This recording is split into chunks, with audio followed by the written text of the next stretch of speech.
Hey guys, what's happening? What's happening? Hey replay viewers, let me know what's up. Hey, what's up guys? Let me just see if I can put that there. Nope, that's cool. So, what's up on this Sunday? Hey, it's a beautiful Sunday here in South Australia. It's pretty cool. I don't know if I can put this here. Yeah, so if you're popping on, let me know where you're scoping in from. Put your name in caps so I can see this tiny little screen. I just did my hair. I'm busy shooting some videos for a new video series, which I'm really excited about. So you guys will get to see that soon, probably this week. So what is everyone doing on this Sunday? You know, what's happening in the world? Is everyone chilling out? I'm going to wrap up here and then go and sit in my hammock. And I might even make some chocolate brownies later. See how I feel. So I wanted to jump on Periscope today because I wanted to talk to you about something that has kind of been playing on my mind for a couple of days. And that is how burnout affects your relationships with those around you. So for those of you who don't know me, my name is Rachel Dow and I'm a health coach, and I work with busy boss babes to banish burnout, and we work on refueling their body, their mind and their spirit, and reigniting that spark that seems to have just disappeared. And I love doing that because that's something that I struggle through myself, and I feel like I kind of, built a toolkit of things that really work to push through burnout and make a significant impact in 90 days. And that's what I kind of teach women to do.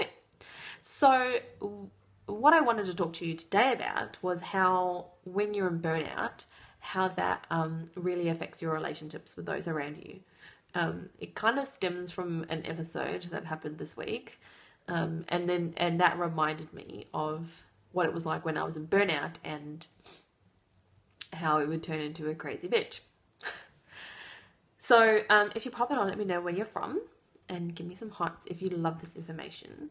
But one thing that I remember was that when I was with, just take my relationship with my partner, I would come home and be so worn out and tired and exhausted and not realize how I wasn't actually engaging with him from Oklahoma.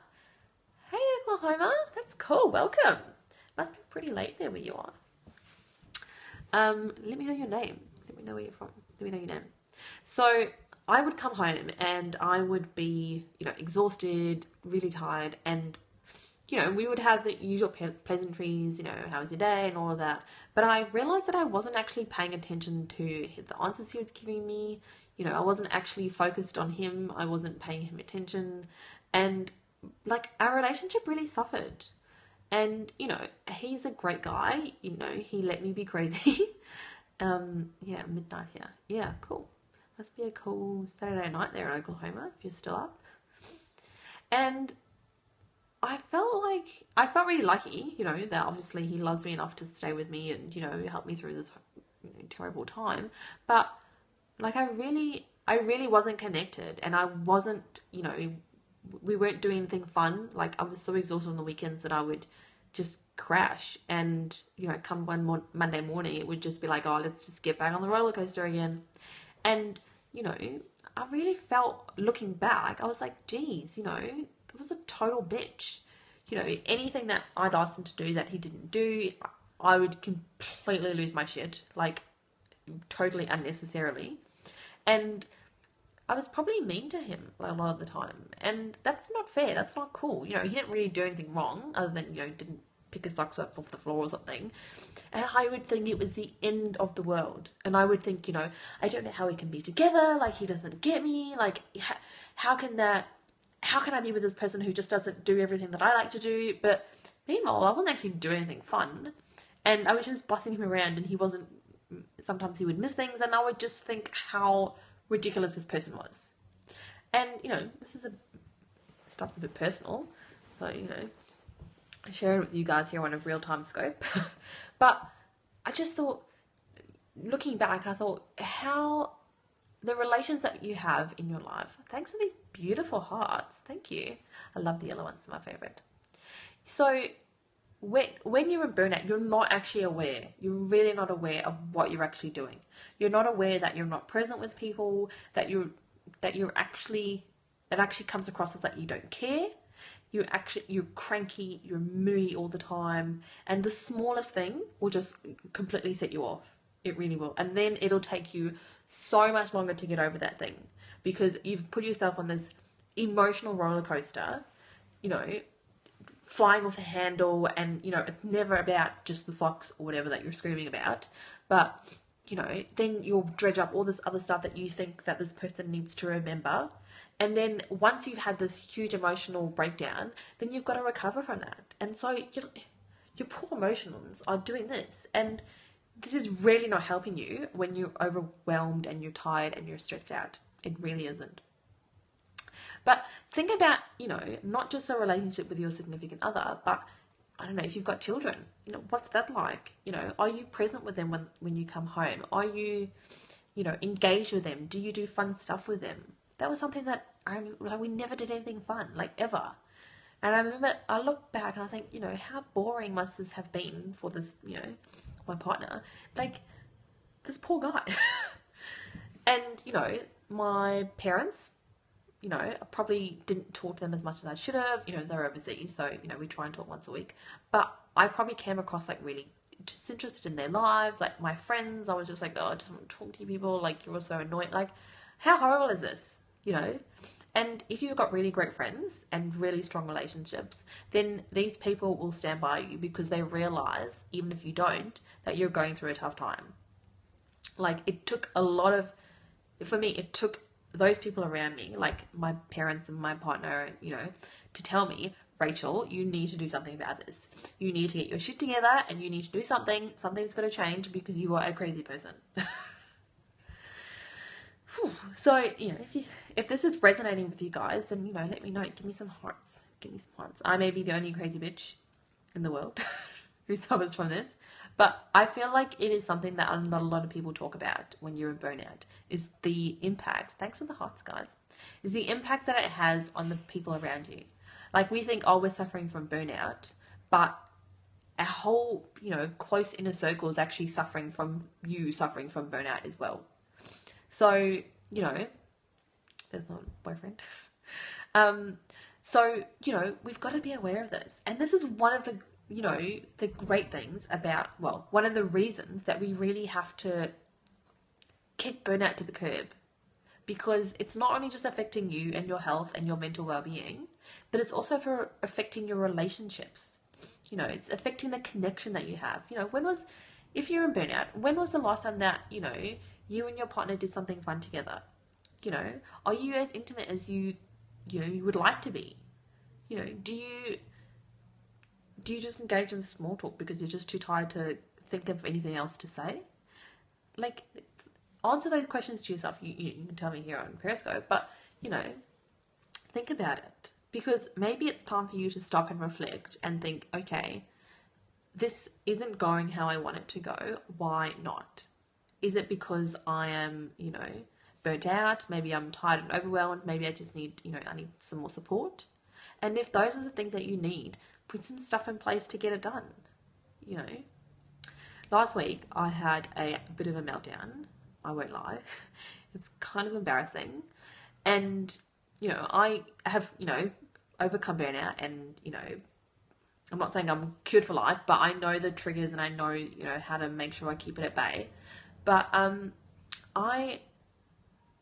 last week, I was tired. I hadn't slept well. There'd been a couple of nights when I, had been lying awake for 2 hours before I fell asleep. So I was tired, and there was a couple of things going on at work that, were playing on my mind.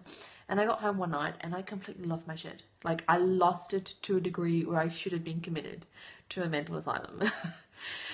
Like, it was crazy. And I remember my boyfriend was standing there and he was looking at me like, what the F has happened here? Like, have you been taken over by aliens because you are now a crazy person? And I was saying these things to him. And, sorry guys, I'm not crying, but I think my makeup's leaking in my eye. Sorry. I was saying these things to him, and what's the first thing once you realize you're burned out to do to get to a better place? I think the first thing to do is to set some boundaries. I think it's really important once you realize that you're burned out and you're not coping really well, is to set some boundaries and, look at why you think you're burned out. Is it because you're overcommitting yourself to things? Is it because, you're really stressed out at work? Ask yourself those questions and then put some boundaries in place, because when you're burnt out, you have to then step back and take time to really recuperate. And, that might mean that you have to cancel some plans for the next couple of weekends. It may mean that you're only going to go out once a week during the week if, you go out a lot. Thanks for the hearts. It may mean that, you decide that you're not going to go to the gym 7 times a week. If that's what you do. You're only going to go 3 times a week. Set some boundaries, because I think the key thing about recovering from burnout is you have to give yourself the time and the space to recover. When we're burnt out, a lot of the time that we get into burnout is because we overcommit, because we decide that we can do everything ourselves, and because we tend to be perfectionists. That is a common thread in burnt out people. We're A-type personalities, we overcommit ourselves, we think we can do it all by ourselves, we do it better, don't worry about it, I've got it under control. And we're perfectionists, so it has to be done to perfection, otherwise it's just a waste of time. So you really have to step back, shut down any kind of stuff that's going on around you, and just really tune in and listen, and give your space time to just relax. And what I did when I was really in a bad place was I would just come home on the weekends and I'd canceled my plans. I'd said to people around me, like, look, I'm not going to be available on weekends for the next couple of weekends, maybe even a month. And I would just get up and I would take time to, take care of myself. So I'd have a really nice shower. Like I'd wash my hair, I'd blow dry it, I'd put on, some really nice, comfy clothes. Like, I'm not going to just put on my oldest tracksuit. I put on some nice clothes. And I would just watch box sets all weekend and drink tea. That's what I did. And yes, that's probably not something that a health coach usually says, that or recommends. But if that's what it's going to take for you to really recover, then that's what you've got to do. Because what I found was when I stopped, my brain, so say for example I was going to relax, my brain just could not cope with that. It was like when you're in burnout, your brain's usually running like a bazillion miles an hour with 5,000 thoughts happening at once. So when you stop, like your brain's like, oh my God, I've got to do this. Like I don't have time. I've got to do this. Like, oh, while I'm lying here, like I'm doing nothing. I might as well do this so I don't have to do it tomorrow. Like that's what your brain does. So sitting there and watching TV, your brain is forced to slow down. Now I'm not going to say you've got to do that forever, but you just need your brain to slow down enough for you to then start thinking rational thoughts and not feel like a lunatic. So that was a really long answer to your question, sorry, but I hope that helped. Let me know if that helped you out. If you've got any more questions, let me know. So yeah. Oh, I was talking about last week. So I turned into crazy Rachel. So yes, great. I'm so glad that helped you. So I was standing there and almost having like an out of body experience, because I remember looking at this poor guy standing there looking at me like he was like, what the hell has happened to you? And I remember thinking, this is what it used to be like, this poor guy is really stuck through, he's really supported you when you've been recovering from burnout, and like now you're treating him like this again. This is not fair. So why are you acting like this, Rachel? Okay, I'm tired. I've had a lot on in the last couple of days. Okay, so this isn't really the normal Rachel talking here. This is like crazy bitch Rachel. Okay, so what do I need to do? Well, first I need to apologize. So I did that. I said, this is not fair. No one needs to be spoken to like this. You don't deserve to be spoken to like this. Even if what you did really annoyed me, you don't deserve this reaction. So I apologized to make sure you apologize and keep it sincere. And then I was like, okay, so something's happening here. You know, this is not a usual reaction. I'm tired. I'm, you know, a bit, not feeling great, and things are playing on my mind. What do I need to do? Okay, I need to take more time out. I need to take a bit more extra time this weekend, or maybe tomorrow night when I get home from work. So this was on Wednesday, and I just need to chill out. You know, do I need to have, a nice long shower and wash my hair, make myself feel good, and then go to bed early? Make sure maybe I just need to read my book. And I think on Thursday when I got to work, Thursday morning I did some really nice meditating. I did some extra time in the morning to make myself feel good. And at lunchtime, I went for a walk out in the fresh air. So nowadays, after, you're recovering from burnout, you kind of then start to pick up on those little signs that you think, yes, okay, you need to take note. You need to remember that this is, if I continue like this, then I'm going to end up like a lunatic. And then you pick up on those signs and you listen to the messages that the universe is sending you. So this weekend, like you said, it was a beautiful day here in South Australia. Stunning. And 2 weeks ago, I bought a new hammock. So I spent a lot of time at my hammock yesterday. I watched Hide of Dixie. Even though I had work to do, which I'm doing today, yesterday I just really needed time out. And I woke up this morning feeling like, thanks for the hearts.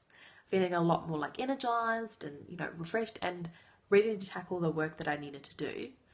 So it's just listening to your body and listening and then picking up on those signs. Whew. So I just wanted to share how great I have. Oh my God, best thing ever. Oh, hey, is it Gemma? I think that's Gemma. Hey, Gem.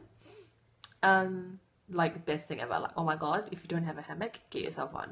Oh my God. Yes, hey, Gem. Happy Sunday. So I hope it's great weather I think you're in Sydney, I think. I hope it's great weather because it's beautiful here in South Australia. Oh my goodness, blue skies, stunning. Yeah, I took my puppy to obedience school this morning and it was beautiful outside, absolutely stunning. So after I'm finished on the scope, I'm going to raining out the crap. Oh, that's a bit shitty. Sorry. At least you guys have the bridge. So I'm going to take this makeup off because Sunday is makeup free and hang out in the hammock because it's pretty amazing. Although my puppy dog has chewed all the feet off the hammock and so the thing wobbles and it's only 2 weeks old. The hammock, not the puppy. So that was part of why the meltdown happened on Wednesday. So if you guys have any more questions, let me know. Oh, thanks. He can be a bit of a pain, but he is a cutie. For those of you who don't know, I have a 1-year-old Siberian Husky. Yeah, he's a cutie. I think I've got some pics on there. And he loves being in the hammock. He loves to, I don't even ask him to jump in the hammock and he's in there. He's in there nobody's business. He loves it. Cool. So, I'm going to bounce, guys, because I just want to finish up some work and then hang out in the hammock. But I shall be on Periscope tomorrow. So thanks for these hearts. Good to see you, Jem and Oklahoma. And I hope I was able to answer your question. And yeah, I'm going to bounce and I'll see you guys on the flip side.